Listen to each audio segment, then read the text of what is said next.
Okey, kita masih lagi pada topik 4 sebatan karbon tingkatan 5 sains. Jadi kita lihat pula subtopik 4.5 menganalisis pembuatan sabun daripada minyak dan juga tindakan pencucian sabun.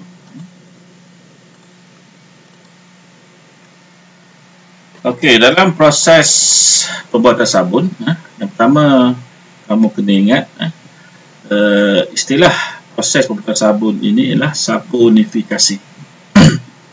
Saponifikasi. Jadi ditunjukkan pada persamaan ini, kita ada minyak sayur atau minyak kelapa sawit. Sebenarnya apa jenis minyak yang ada lemak, ditambahkan dengan alkali, apa sahaja jenis alkali, iaitu di sini sebagai contoh diberikan natrium hidroksida pekat. Kemudian kita didihkan campuran ini dan kita akan mendapat hasilnya, iaitu sabun yang merupakan garam natrium dan juga hasil sampingan iaitu gliserol. Jadi sebenarnya proses saponifikasi ini merupakan proses penetralan secara umumnya. Kerana di sini sebenarnya kita ada asid lemak yang digabungkan dengan alkali. Jadi bila asid digabungkan dengan alkali, berlaku proses penetralan yang akan menghasilkan garam. Dalam kes ini menghasilkan sabun iaitu garam natrium. Okey, jadi pada langkah yang pertama, apa yang boleh kita buat dalam amal, yang pertama dalam bikar ini kita isikan dulu dengan 10 cm padu minyak kelapa sawit.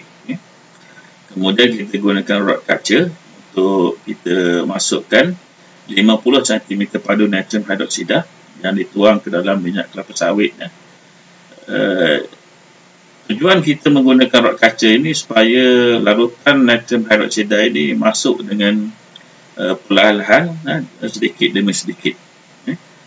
Sebab kalau kita masukkan dengan cepat, mungkin tindak balasnya berlaku secara ekstrim dan sebagainya lah.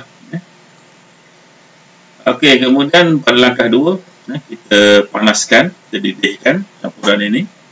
Sambil itu kita kacau dia selama lebih kurang 15 minit.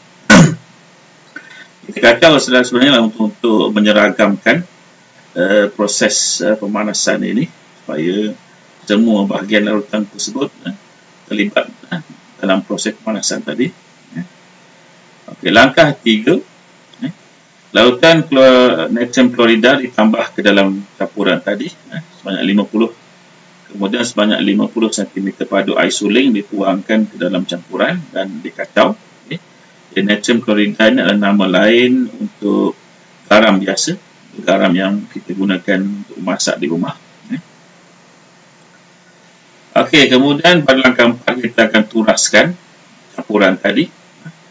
Dan pada kertas turas ini kita akan dapat kumpulkan sabun lah. Ini merupakan cair lebihan yang kita kumpulkan dalam bikar di bawah ini. Sabun akan terkumpul di dalam corong turas ini, di dalam kertas turas. Okey, 2 peringkat dalam proses pembuatan sabun. Yang pertama, gliserol, asid lemak. Gliserol dan asid lemak merupakan komponen untuk lemak. Kita tambahkan dengan air, kemudian kita lakukan proses hidrolisis, pemecahan. Hidrolisis maksudnya pemecahan menggunakan air, kemudian dengan kehadiran alkali dan menghasilkan gliserol dan asid lemak. Maksudnya komponen lemak tadi telah pun dipecahkan kepada gliserol dan juga asid lemak. Okay, asid lemak tadi akan bertindak balas dengan natrium hidroksida, iaitu proses penetralan antara asid dengan alkali, dan akan menghasilkan garam asid lemak natrium, atau kita panggil sebagai sabun, hasil sampingan air dan juga gliserol. Okey, sekarang ni kita tengok pula struktur molekul sabun. Sabun terbahagi pada 2 bahagian. Yang pertama kita ada bahagian kepala. Bahagian kepala ini berion, maksudnya ada cas dia, okay? Dan kemudian ada bahagian ekor dia yang merupakan rantai hidrokarbon. Okay? Jadi hujung ionik ini juga biasa dipanggil sebagai kepala dia. Okay? Di hujung ionik ke kepala ni larut dalam air. Jadi dia ditafsirkan sebagai bersifat hidrofilik. Hidro ni masuk air, filik suka ataupun minat, atau berkecenderungan. Jadi dia suka pada air. Jadi dia akan larut dalam air. Manakala bahagian ekornya atau rantai hidrokarbon ini bersifat tidak larut dalam air, tetapi larut dalam sebatian organik, seperti minyak ataupun grease yang biasa wujud dalam kotoran lah. Jadi dia bersifat hydrophobic. Hydro maksudnya air, phobic tak suka atau benci, tak suka pada air. Maka dia tak larut dalam air, dia larut dalam minyak dan grease yang ada dalam kotoran. Jadi sifat ini yang membantu dalam proses pencucian yang dilakukan oleh sabun lah. Di mana bila sabun ini kita campurkan dalam air dan kita masukkan pakaian kita yang kotor. Yang pertama sekali bahagian ekor dia akan larut dalam grease atau minyak pada kotoran, manakala bahagian kepalanya ni yang bercas akan larut dalam air, cas positif contohnya. Dan bila air ini bergerak, akan berlaku pergerakan pada kotoran ini, dan akhirnya kotoran tadi sebagai contoh kotoran akan dibawa oleh suatu sabun tadi.